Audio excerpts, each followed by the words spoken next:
part of why I feel so aligned now as a champion of the United Nations human rights. Sorry, it's hard to say.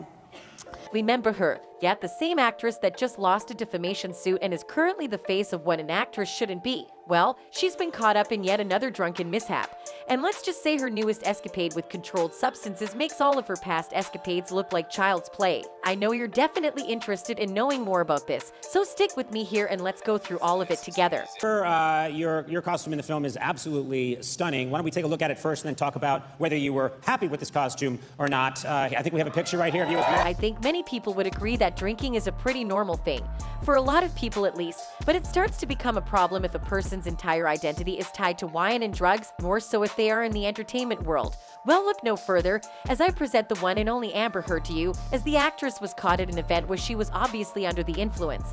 And that's only where it begins. I know it seems like it's not really a big deal anymore that Amber Heard was almost always under the influence for several years, but we thought she only limited that to when she's alone or at parties.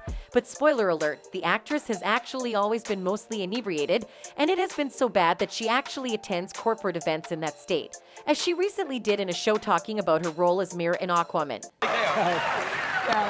That's my actual face. I'm not even acting in the scene. Yeah, That's my face. Yeah. So was that obviously a very beautiful costume? You could easily tell from her lack of balance, restlessness, and the way she twitches when she speaks that she's definitely under the influence. And while we're just categorizing it as her being drunk, there's actually a chance that she just might be on drugs. Now, I know Amber said in court that she hasn't touched drugs, specifically coke, since she was in high school, but that, just like most of her other claims, is nothing but a lie. And there's actually a witness that confirms that the actress was in fact lying about all of that. But besides that, it was also revealed in court while the trial was ongoing that the actress actually had a drug problem, along with a plethora of other problems. And guess who confirmed it? Her nurse. I mean, who better to tell us about her substance use problem, right? The nurse, Erin Filati, took several notes while she was in the employ of Amber Heard, and all of those revealed everything about her as they were evidence for the court. And she also testified herself via video deposition. I have a generalized memory of there being jealous and anxiety issues, including mistrust within the relationship. Filati testified, I have a vague sense of those issues popping up throughout the years, but I wouldn't say that was a constant theme. Filati, who also uses the name Erin Boerum, was a private nurse hired to evaluate Heard starting in 2014.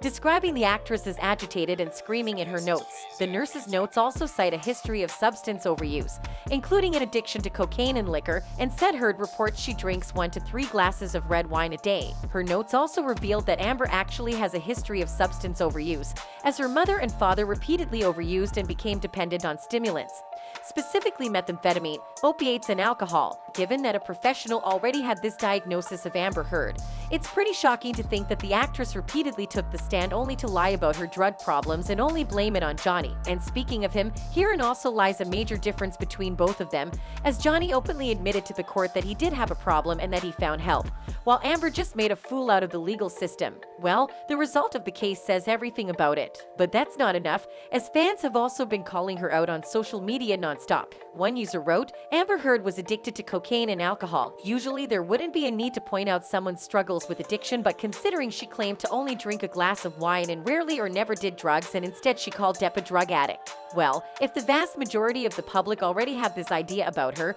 then she will probably have a problem at the appeal convincing the judges that she's credible. But regardless, we'll wait to see how things play out. That's it for now. See you on the next one.